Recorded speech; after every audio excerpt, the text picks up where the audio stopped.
Hello, my name is Clint Fleetwood, and I'm the lead developer of Sentinels of Eshall. Sentinels of Eshall is a sandbox tactical game where you are leading a group of dragon riders as they go into battle to fight against monsters. Right now, it currently is in a early, maybe even pre-alpha stage. And so we are hoping to get it on Steam and early access so we can get input from fans and people that are interested in this type of game. So what I'm going to do is I'm just going to give a very quick playthrough of this and kind of describe it as I go through, and we'll just get started. One thing you'll notice right now is that the UI, specifically the menus, are just the default from the game engine.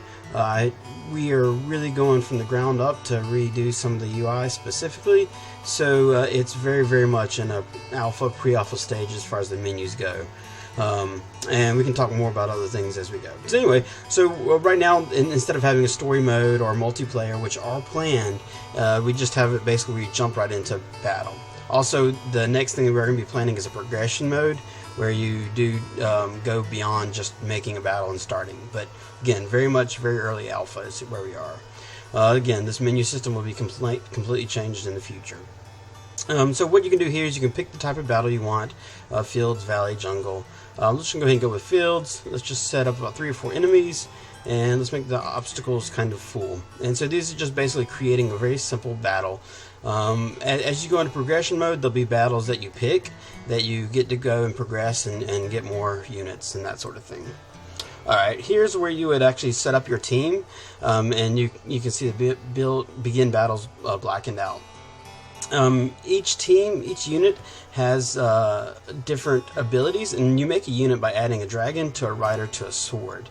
And the swords have different abilities. You can hover over here and see that this has attack. It's attack power 3 is its primary attack. It's melee damage, and it doesn't require a line of sight. And so this is the primary attack, the special, and the ultimate. Each unit has some of these, and then here's a trait. And so this unit has an extra defense. As you can see, this 4 right here is more defense than what you would normally be able to get from a sword.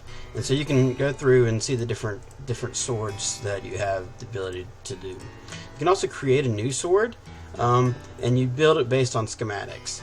As you go through progression mode, your riders will actually learn insight into the sword that they are using, and as they gain insight, they can actually create their own schematics. Right now, every schematic is opened up for you, but let's say that a unit that you have, a rider that you has learned engulf from his sword. Well, then that will be open on the list, but it won't be open until one of your riders have learned that to create your own schematic. You can actually use three of these points anywhere you want, and any of these images for the sword. The images are just images; they don't really matter. So let's just name it my sword, and then we can actually say that we want a really new defensive, or more of attack, or more of a base. You can just kind of create it however you want with these. So let's just give this one 2 defense and 1 attack power. Let's make it special snare. That makes it where an enemy can't move. And then we'll make this one where it has restoration. So it primarily does fire, it uses snare, and this trait is fury. Let's go ahead and make it where he's a little bit tougher. So you can see right here the 1 attack, and the 2 defense, and the 3 that. So we're going to create that schematic, and now it's in my schematic list. So I can make this a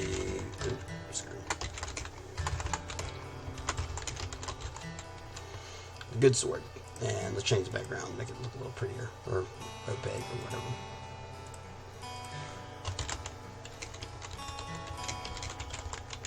Alright, so now I've created the sword, and now this sword is in my list of swords I can use. So let's go ahead and make him a unit. Let's see, he has 1 defense. Let's see if I got... Yeah, so we're going to go ahead and make him with that defense. As you can see, the dragons actually determine what you're strong against and what the unit is weak against. This unit is strong against ranged attacks, but like Thorn Spike and Stone Throw, but it's weak against energy-based attacks, and it's neutral to melee. And so the different types of dragons are different, have different weaknesses and strengths, depending on whatever they have. So let's go ahead and just kind of mix these up. Let's go ahead and give Adrian this unit. We'll give this one's a healing. As you can see, this has the ability to heal, restoration.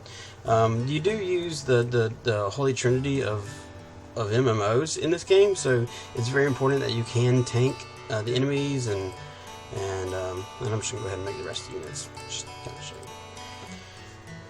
All right, so this is the basic battle, and it plays chess style, where one unit goes at a time, and so you'll actually have an opportunity to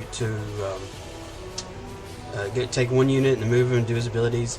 It uses an action and a movement and action system, so you can either do a one movement and an action, or one action and a movement. Some abilities cannot be used after you move, and you'll see right here that it shows the thing that it X's it out, so it can't be used anymore. And some require line of sight. As you can see, this requires line of sight, so I can't shoot past some of those areas.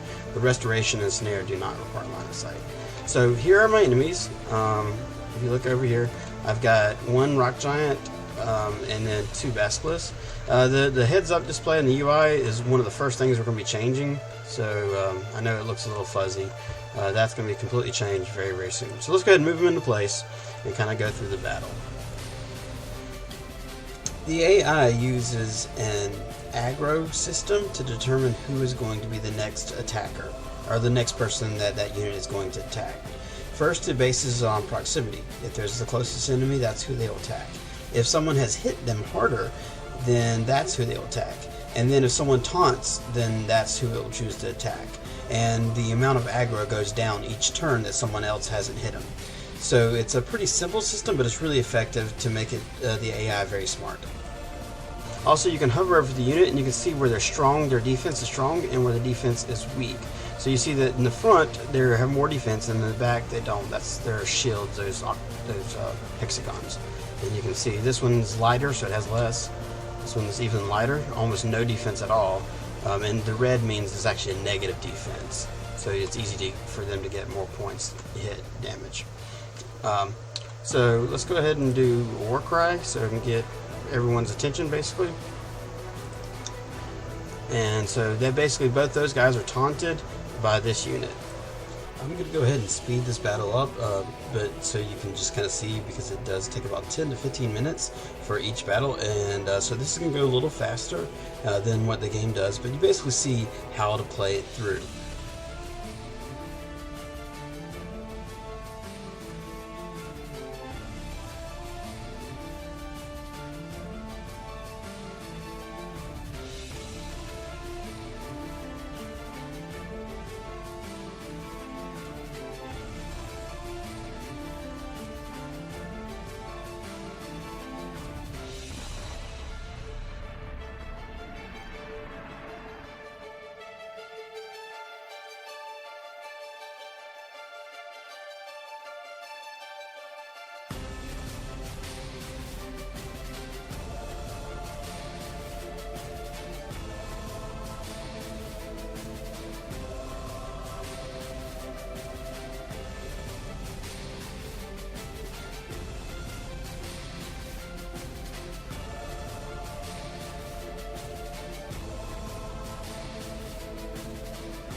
As this battle's wrapping up, I'd like to thank you for watching. We've taken a lot of care into making the core designs of this game very, very good and having a solid foundation. We do know it needs some work, and we'd love to have feedback and user feedback from playing it. That's the reason why we'd love it if you'd help us by voting for us on Steam Greenlight and joining us for early access. The early access, once we get that going, will be at a very much discounted price than the final game, and your input would be very, very much useful and very helpful, so you could actually help us make this game the best game possible. Thank you for your time again, and I'd love to hear from you in the comments section of the video.